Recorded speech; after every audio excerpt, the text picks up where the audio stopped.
So let's start with generation. I kind of like to go back to the fundamentals when thinking about different technologies and think about the kind of underlying physics that is happening. So fundamentally, there are different forms of energy that we can take advantage of when we're thinking about power generation.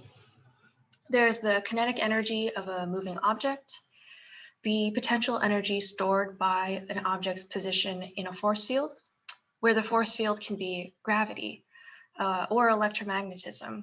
And you can separate electromagnetism into electric fields and magnetic fields. There's elastic energy stored by the stretching of solid objects, as depicted here. There is chemical energy released when a fuel burns.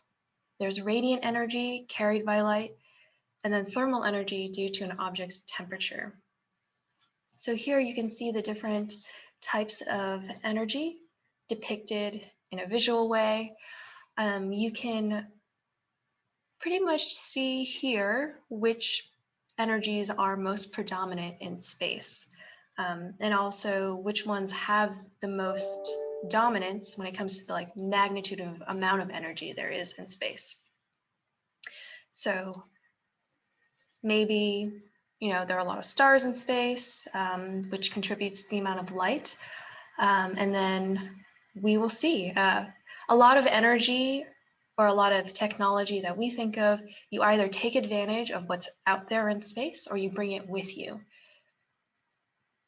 So let's move on.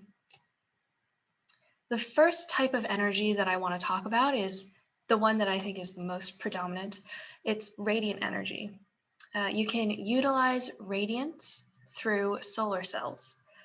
So here I have a infographic of, Juno, which is the world's farthest out spacecraft that uses solar panels. So let's just break this down a little bit.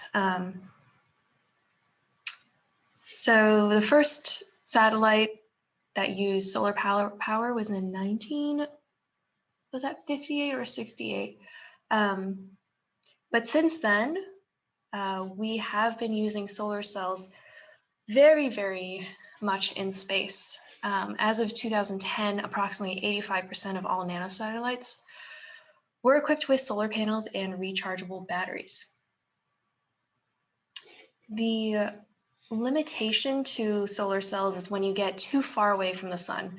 So as you'll remember, the amount of power that is felt at a position away from the sun scales with distance squared. So it's not a linear decrease or drop off, it's a squared, power squared. That's what makes the utilization of solar panels have diminishing returns as you go farther and farther out. So that's why past the asteroid belt at Jupiter is probably the farthest it would make sense. Otherwise, you're making huge trade-offs when it comes to the amount of mass that you're sending out there. And as you know, mass is money. Okay, so yeah, the reasons why solar power is not the primary power source past Jupiter is because with that power squared law, solar radiation is too weak. Our solar panels are not efficient enough, and that could be current solar technology, but there are fundamental limitations to the amount of efficiency we can draw out of the cells. And then the solar arrays would be too massive. As we talked about, mass is money. So let's see, there's a question here, how high was the power consumption of Juno? I can imagine it must have been very conservative because of how far it was away from the sun. So I just pulled this off of some articles. This is a little bit about Juno. Launched in 2011, Juno is the first solar-powered spacecraft designed to operate at such a great distance from the sun. That's why the surface area of solar panels required to generate adequate power is quite large. Juno is 4 tons in mass, and it carries 3 30-foot long or 9-meter solar arrays festooned, that's a good word, with 18,698 individual solar cells. At Earth's distance from the sun, the cells have the potential to generate approximately 14 kilowatts of electricity. But because Jupiter is 5 times farther from the sun than Earth, the sunlight that reaches that far out packs 25 times less punch. So that means the massive solar arrays will be generating only 500 watts when Juno is out at Jupiter. Juno is very efficiently designed, and it will be more than enough to get the job done.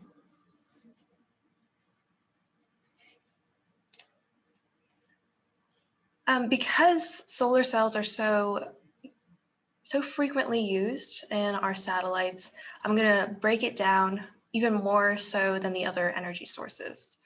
So solar cell physics.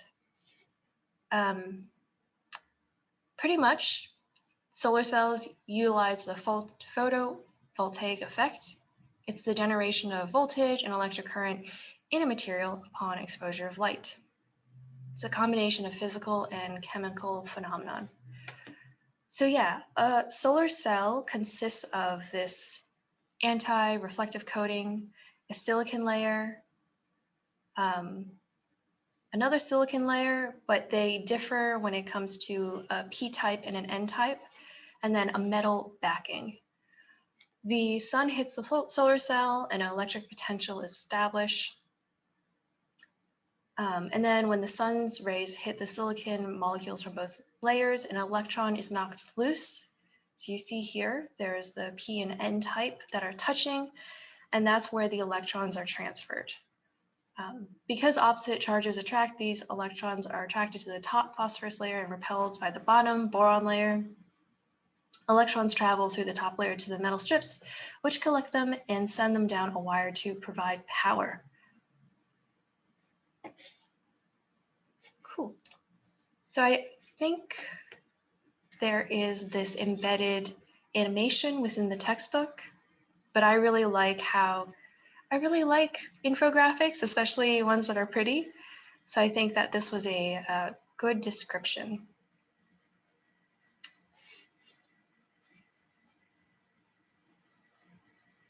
Zippity zap. Yeah. Okay. It's going back. I also really like this infographic that the National Renewable Energy Laboratory put out. So this is a timeline of cell efficiency for state-of-the-art research in this field. There are many different types of solar cells. The ones that have really dominated in efficiency are multi-junction cells.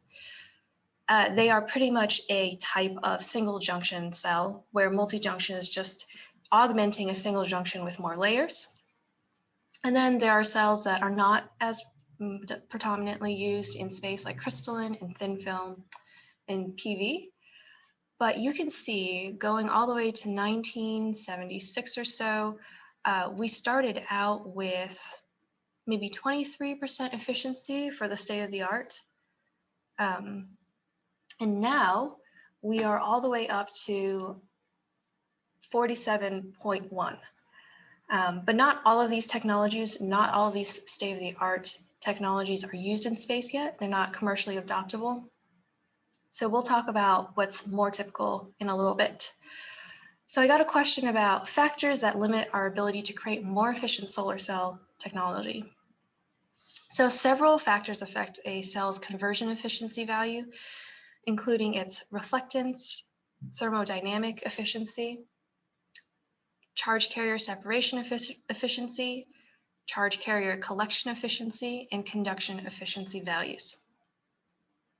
Thermodynamic efficiency limit and infinite stack limit refers to if one has a source of heat at temperature Ts and a cooler heat sink at a temperature Tc, the maximum theoretically possible value for the ratio of work obtained is a ratio between Tc and Ts, given by a Carnot heat engine, which we'll talk about in a little bit. The maximum theoretical efficiency calculated is 86.8% for a stack of infinite number of cells using incoming concentrated sunlight radiation. But that is a theoretical efficiency for an infinite cells. So if you're limited to finite cells, which we are in reality, we can't have an infinite thickness cell, then that number is going to be cut down from 86.8. And then further, there's another assumption that you're using concentrated sunlight radiation, whereas in space, in regular conditions, you're probably going to get scattering and you're not going to get that concentration. So you have to cut down that efficiency even more in reality. All right, some other reasons why solar cells are not as efficient as they could be. Normal photovoltaic systems have only one p-n junction, are therefore subject to a lower efficiency limit called the ultimate efficiency by Shockley and Queisser. It's called the SQ limit. The traditional single junction cells with an optimal band gap for the solar spectrum have a maximum theoretical efficiency of 33.16. Solar cells with multiple band gap absorber materials improve efficiency by dividing the solar spectrum into smaller bins and then balancing thermodynamic efficiency limits for each higher bin. So let's look at that single junction SQ limit of 33.16. We're looking for this diamond, 33.16, single crystal. So right here, NREL has it listed at 35.5. I will have to figure that out, why this particular one is at 35.5. But you can see that it's steady stating to around those numbers of 30, mid-30s. Yeah, okay. So there are technical methods of improving efficiency, such as choosing an optimum transparent conductor, promoting light scattering in the visible spectrum, radiative cooling to get that thermodynamic efficiency higher, anti-reflective coatings and textures, rear surface passivation, and thin film materials. When you are considering solar cells, you should probably think about the specific power, which is watts generated per solar array mass, the stowed packing efficiency, which is the amount of watts when the configuration is deployed, produced per stowed volume. So how efficiently you can pack something per watt, and then the cost. So here I have the sunlight spectrum in space. Solar cells are tuned to absorb wavelength bands.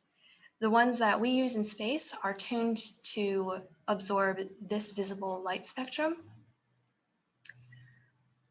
And you do this tuning by the different materials that you put within the solar cells.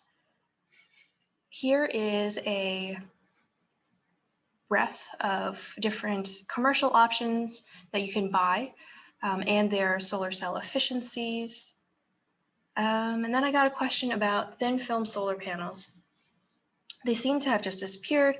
Is efficiency that much more valuable than larger and lighter panels? So yeah, let's talk about that a little more. Efficiency is definitely the way to go. If you look at these different metrics, we're looking at watts generated per solar array mass. That's efficiency in a way. And then the stowed packing efficiency. I think that because, let's look one slide back, thin film technologies are just not as efficient as these multi-junction cells. I mean, it's like by a factor of nearly 2. The multi-junction cells would have to be twice as heavy for that trade-off of mass and efficiency to balance out, but that's not quite the case. Thin film solar cells do not have a 2 times mass advantage, not that I know of, so it makes sense to use the multi-junction cells instead. Maybe one day though. And then there was another question about, do certain wavelengths of light generate more energy than others? So yeah, there is some nuance to that.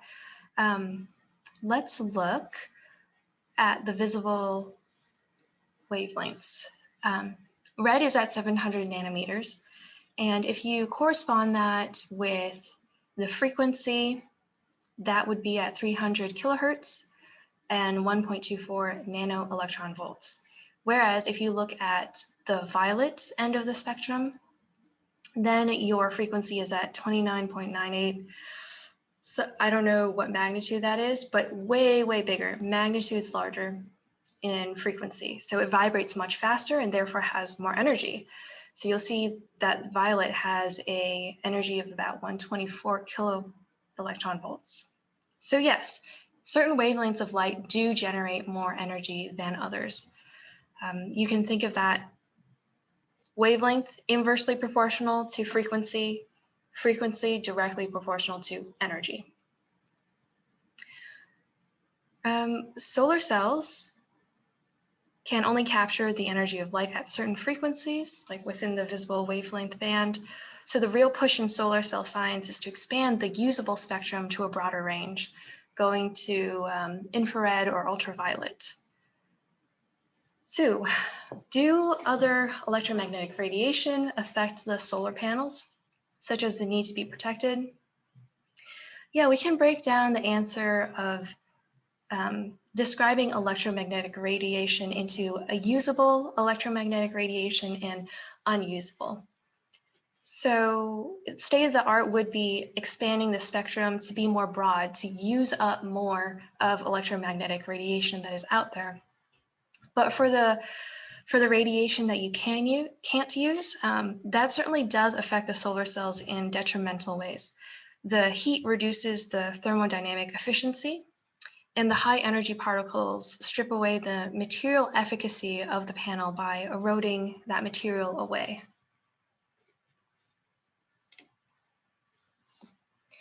All right, some common math that you'll use when calculating how much power you're getting or calculating the amount of area that you should have on your satellite to get some amount of power.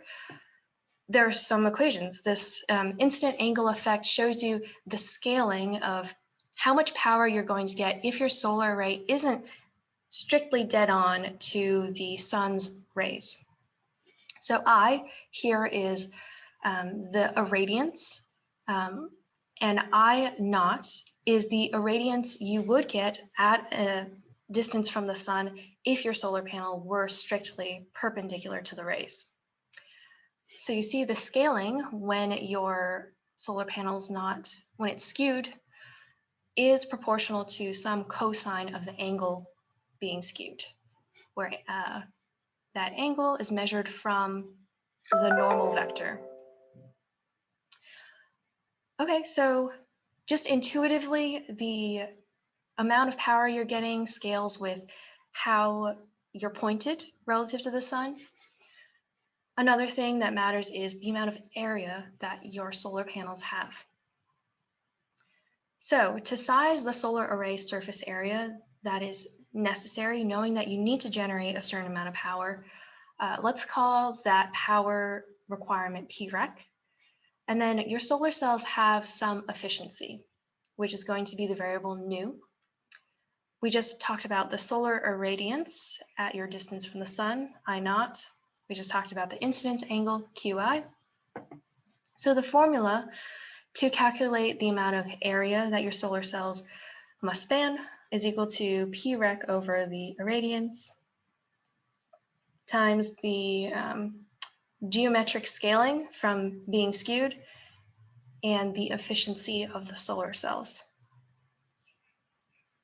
You can also use this the other way around. If you know that you only have a limited amount of area, then you can move all of the variables in the denominator to the left-hand side of the equation and calculate the amount of power you would get for having this amount of area.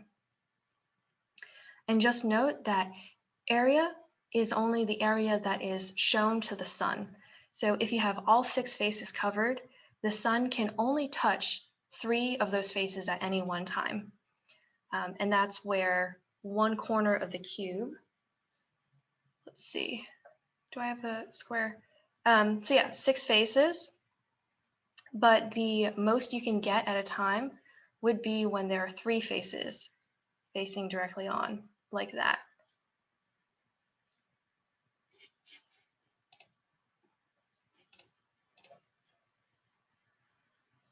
Okay. In implementation, when you're actually out there in space, the way to achieve the most power is to maximize the efficiency of your cells, to maximize the area of your cells, and to point your solar arrays toward the sun. And I hope that was clear in the math. So let's take a look at these equations again. The pointing comes from this incidence angle effect. This equation shows how area and efficiency scales proportionally with the amount of power that you generate. So I want to show you here the way that several spacecraft implement it. There's this CubeSat here with articulated solar panels. The ISS has articulated solar panels, so as the sun crosses the sky, the solar panels also face their direction towards that passing. You'll also see this on Earth when you look at solar panel farms. Some of them will have motors on them to articulate the solar panels, the grounded solar panels, as the sun crosses across the sky. Fun facts, sunflowers also do that. They track the sun in the sky. Here is a CubeSat, and as we were talking about, the most sun that you can get on all panels is when you have 3 faces with the corner facing directly at the sun.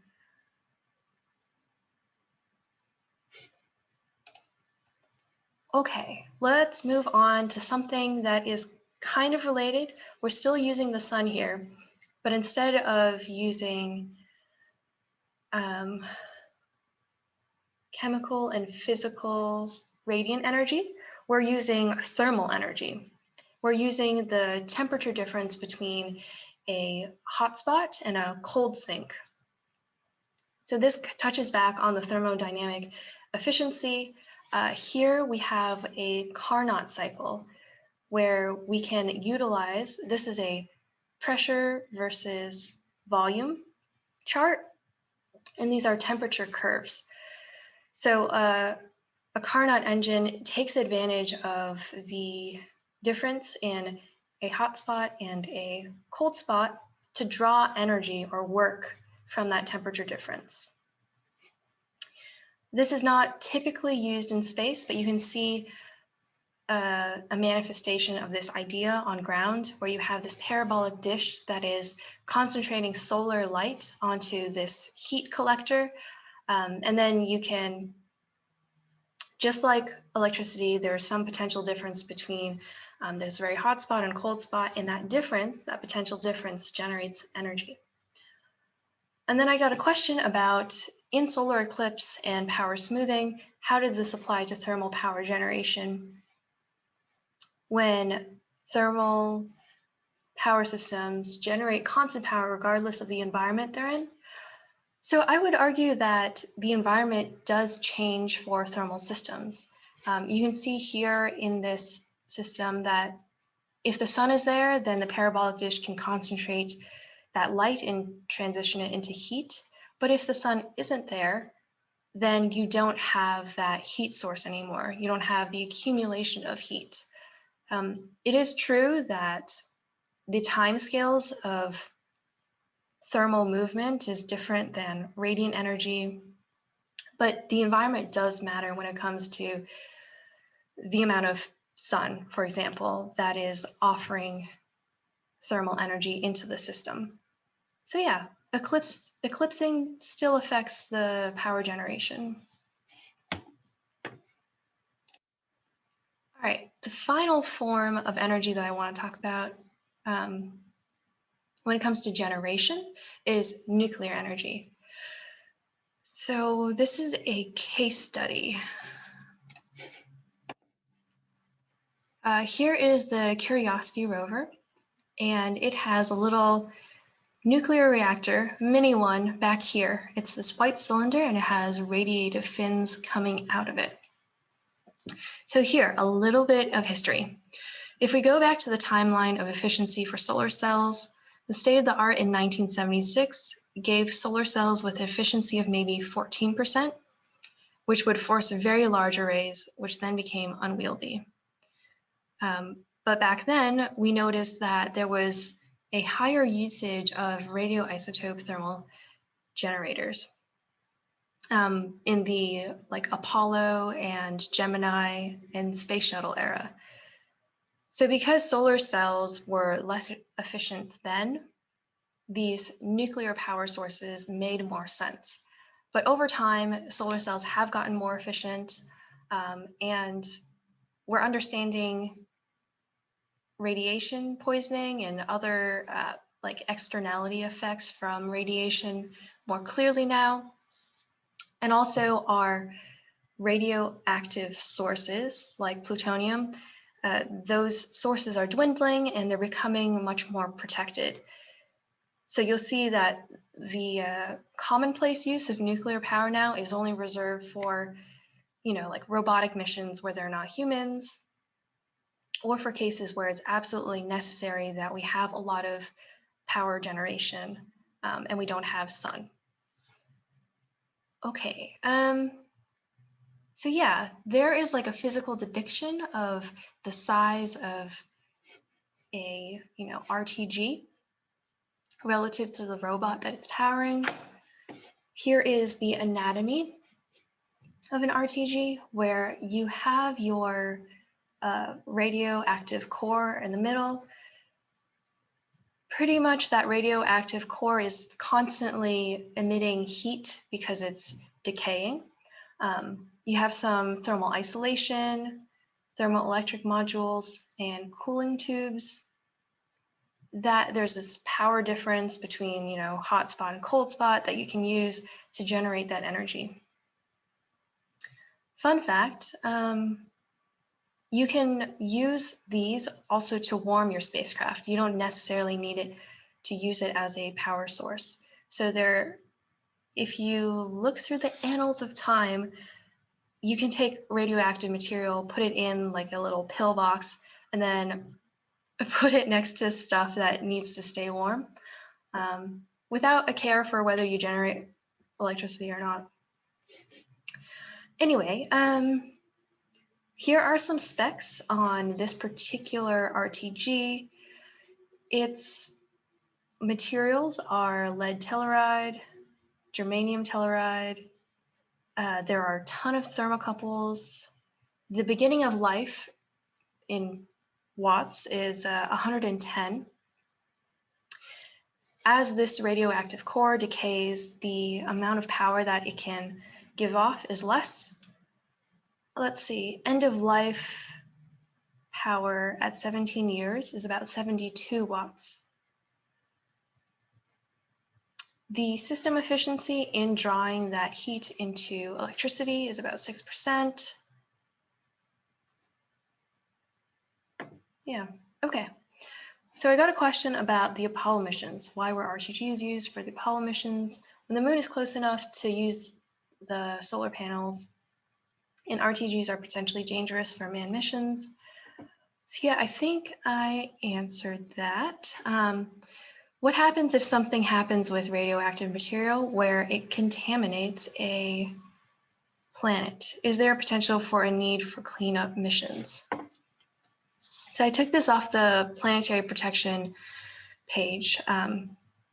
One of the main objectives for planetary protection is to carefully control forward contamination of other worlds by terrestrial organisms and organic materials carried by spacecraft in order to guarantee the integrity of the search and study of extraterrestrial life, if it exists. In the past, we haven't been absolutely terrific about that. For example, in one of the Apollo missions, there's a RTG called SNAP 27 that was straight up left on the lunar surface. Another example is that Cassini, which is around Saturn, it also had an RTG and it plunged into Saturn's surface. So I think there are some nuances associated with RTGs. It's not so much the RTG that we're worried about protecting from the other planets. It's mostly organisms that we're worried about uh, transferring to other planetary bodies. But moving forward, the damage has been done. The radiation from space should have zapped any organisms on a planet's surface. I think at this point we need to care more about prevention than reactive measures to clean up these things.